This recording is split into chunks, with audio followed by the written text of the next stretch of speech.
विद्यार्थियों, आज के हम इस वीडियो के अंश में हम पढ़ेंगे दो अपठित गद्यांश जो कि आपकी परीक्षा के लिए प्रैक्टिस पेपर में से लिए गए हैं।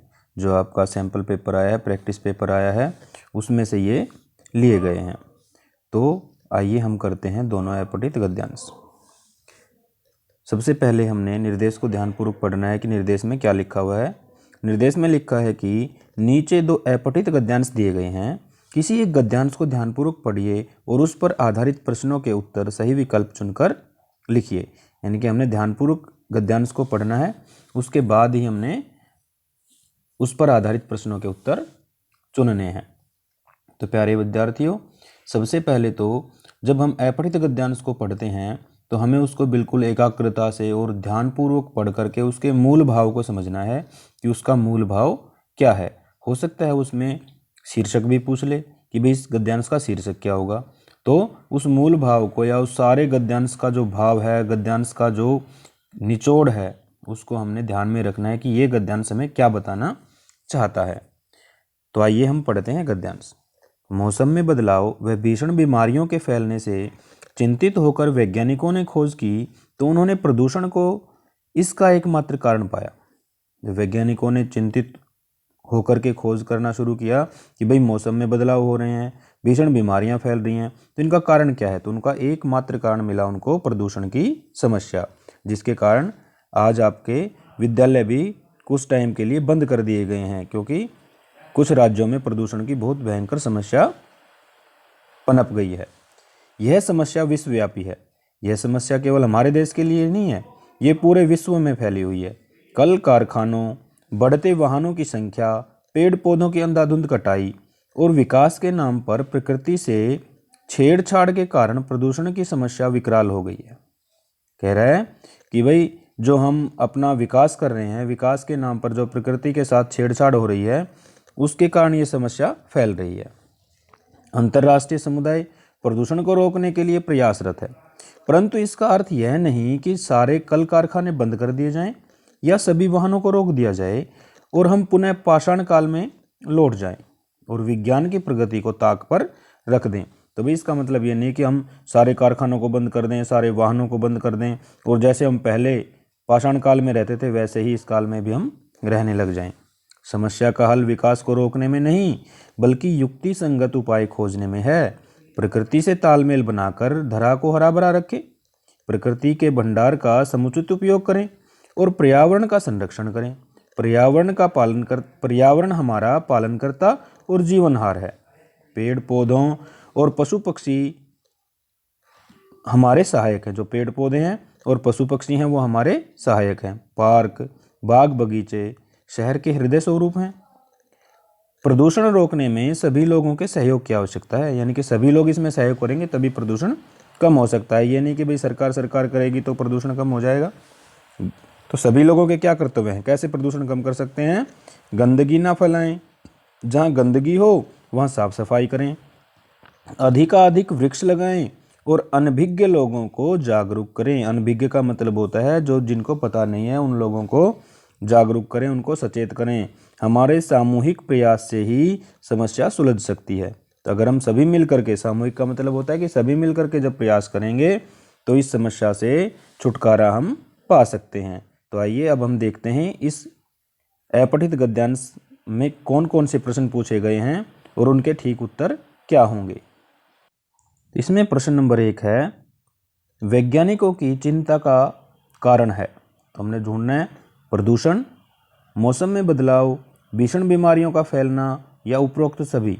हमने अभी गद्यांश में पढ़ा था कि भाई जो वैज्ञानिकों को चिंता हुई क्योंकि मौसम में बदलाव हो रहा था, भीषण बीमारियां फैल रही थी, तो उनको पता लगा कि इन सब का कारण क्या है, प्रदूषण है। यानी कि वैज्ञानिकों की चिंता के कारण तीनों ही हैं। तो इसका मतलब हो जाएगा उपरोक्त सभी। प्रदूषण के बढ़ने का कारण आप क्या मानते हैं। हमने गद्यांश पढ़ा है, उसमें अपने पढ़ के बताइए कि आपने प्रदूषण बढ़ने का क्या कारण मानते हैं। बढ़ते वाहनों की संख्या, बढ़ते कल कारखाने, पेड़ों की अंधाधुंध कटाई या उपरोक्त सभी। वाहन बढ़ रहे हैं उससे भी प्रदूषण हो रहा है, कल कारखाने बढ़ रहे हैं, फैक्ट्रियां लग रही हैं उससे भी प्रदूषण हो रहा है, पेड़ों को लोग अंधाधुंध काट रहे हैं उनसे भी प्रदूषण हो रहा है, और उपरोक्त सभी, यानी कि इन तीनों की वजह से हो रहा है, इसलिए इसका भी उत्तर क्या होगा, उपरोक्त सभी। तो आपने घ ऑप्शन को अपनी OMR सीट में ब्लैक या ब्लू पेन से नीला या काला कर देना है। अब आता है प्रश्न नंबर 3। प्रदूषण को कम करने या रोकने में हम क्या योगदान दे सकते हैं। कह रहा है कि प्रदूषण को कम करने में या इसको रोकने के लिए हम इसमें क्या योगदान कर सकते हैं। सभी वाहनों को रोक दिया जाए, अधिकाधिक वृक्ष लगाएं, सारे कल कारखाने बंद कर दिए जाएं, विज्ञान की प्रगति को नकार दें।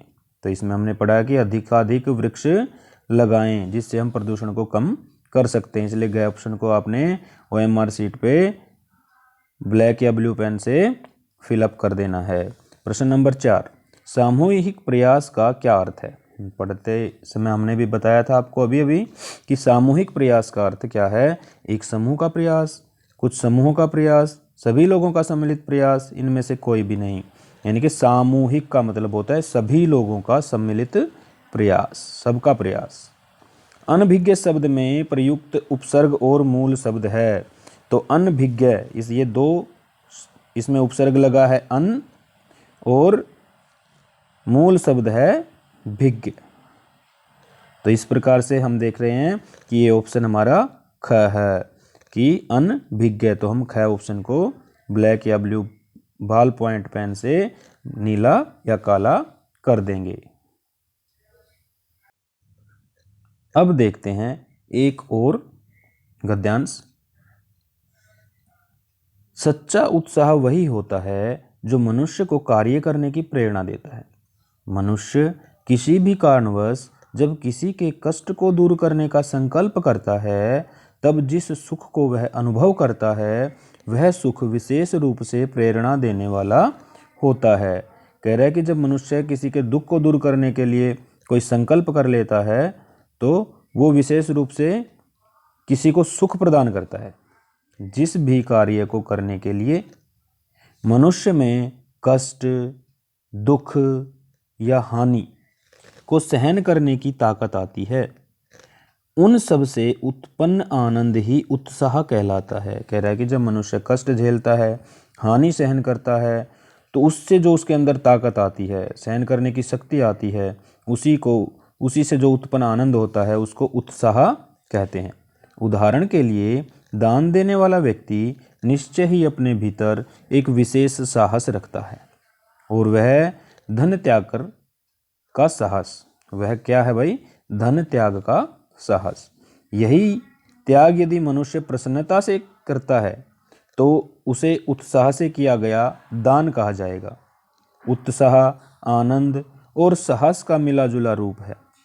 यानी कि उत्साह है वो आनंद का और साहस का मिला जुला रूप है। यानी कि जो उत्साह आया जिसमें किसी व्यक्ति ने धन का त्याग किया, उसमें साहस दिखाया, यानी कि विशेष साहस दिखाया, तो उसमें उत्साह भी आया और आनंद भी आया। ठीक है, उसमें उत्साह के साथ उसने आनंद की प्राप्ति भी की, इसलिए उसने धन का त्याग किया। उत्साह में किसी न किसी वस्तु पर ध्यान अवश्य केंद्रित होता है। वह चाहे कर्म पर हो, चाहे कर्म के फल पर, चाहे व्यक्ति या वस्तु पर हो। इन्हीं के आधार पर कर्म करने में आनंद मिलता है।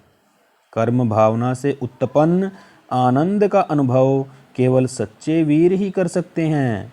कौन कर सकते हैं भाई? कर्म भावना से उत्पन्न जो आनंद होता है उसका अनुभव कौन कर सकते हैं? सच्चे वीर कर सकते हैं, क्योंकि उनमें साहस की अधिकता होती है। सामान्य व्यक्ति कार्य पूरा हो जाने पर जिस आनंद को अनुभव करता है, सच्चा वीर कार्य प्रारंभ होने पर ही उसका अनुभव कर लेता है। भाई जब एक आम आदमी होता है, वो आनंद कब प्राप्त करता है? जब उसका कार्य परिपूर्ण होता है, कहा भाई अब तो हमारा काम पूरा हो गया। लेकिन जो सच्चा वीर होता है, वो उस कार्य को शुरू करने पर ही उस आनंद का अनुभव लेना शुरू कर देता है। आलस्य उत्साह का सबसे बड़ा शत्रु है। जो आलस्य है वो उत्साह का सबसे बड़ा दुश्मन है। जो व्यक्ति आलस्य से भरा होगा, उसमें कार्य करने के प्रति उत्साह कभी उत्पन्न नहीं हो सकता। कह रहा है कि जिस व्यक्ति में आलस्य होगा, जो आलसी होगा, वो कभी भी कार्य के प्रति अपना उत्साह नहीं दिखा सकता। उत्साही व्यक्ति असफल होने पर भी कार्य करता रहता है। जो उत्साही व्यक्ति होता है, अगर वो असफल भी हो गया, उसको सफलता नहीं भी मिली, तो भी वो अपने कार्य को करता रहता है। उत्साही व्यक्ति सदा दृढ़ निश्चयी होता है। जो उत्साही व्यक्ति होता है वो हमेशा पक्का विश्वासी होता है, पक्का निश्चय कर लेता है। यही कारण है कि एक विद्यार्थी को सदैव उत्साही होना चाहिए। कहता है कि इसी कारण से जो एक विद्यार्थी है उसको हमेशा उत्साही होना चाहिए, आलसी नहीं होना चाहिए। एक संस्कृत में भी कहावत आती है, आलस्यस्य कुतः विद्या अविधस्य कुतः धनम अधनस्य कुतः मित्रम अमित्रस्य कुतः सुखम। यानी कि आलसी व्यक्ति को विद्या प्राप्त नहीं होती, और जिसको विद्या प्राप्त नहीं होती उसको धन नहीं मिलता, यानी कि वो कमाई नहीं कर सकता। और जिसको धन नहीं मिलता उसके मित्र नहीं होंगे, और जिसके पास मित्र नहीं होंगे वो कभी सुखी नहीं रह सकता, आनंदित नहीं रह सकता। इसलिए एक विद्यार्थी को सदैव उत्साही रहना चाहिए, उसको कभी भी आलसी नहीं बनना चाहिए, क्योंकि उत्साही होने पर वह अपने अपेक्षित दायित्व का दृढ़ निश्चय से निर्वहन करेंगे, और जब दायित्व का निर्वाह करेंगे तो सफलता उनके कदम चूमेगी और उन्हें आनंद की अनुभूति भी होगी। इस प्रकार से जो ये पैराग्राफ दिया गया है, ये गद्यांश दिया है, इसको हमने बड़े ही ध्यानपूर्वक पढ़ना है और उसके बाद इसमें पूछे गए प्रश्नों के उत्तरों को हल करना है। अब इसमें प्रश्न आता है जो कि आपका प्रश्न नंबर 6 होगा। सच्चा उत्साह होता है।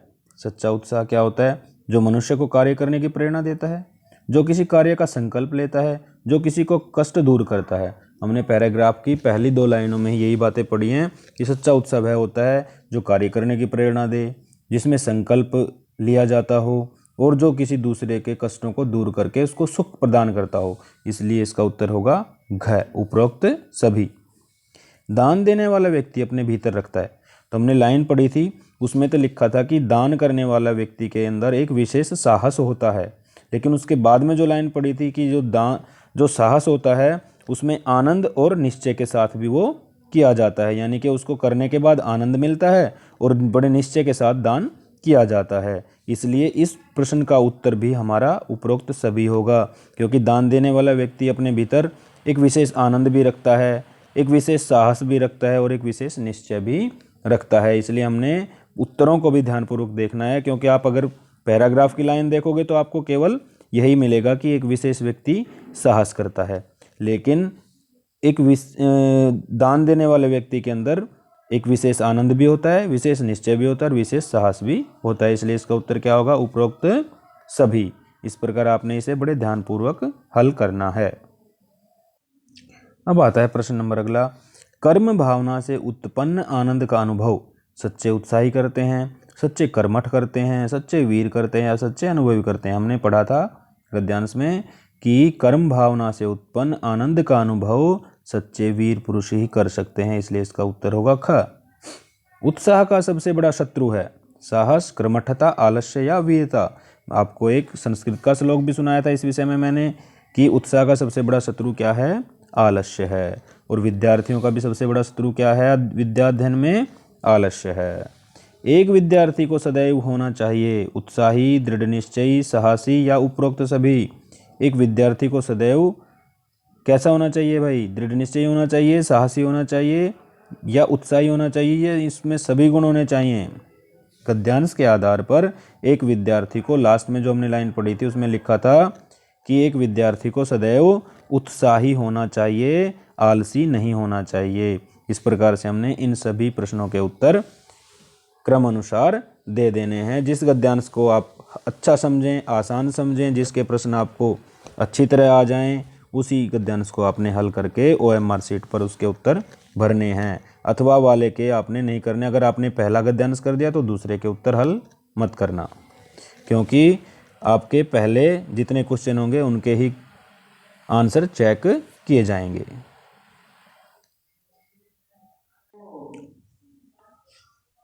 तो प्यारे विद्यार्थियों, वीडियो देखने के लिए बहुत बहुत धन्यवाद। और अगर आपको वीडियो अच्छी लगी हुई हो तो लाइक शेयर ज़रूर करें और हमारे चैनल को सब्सक्राइब भी ज़रूर कर लें। धन्यवाद।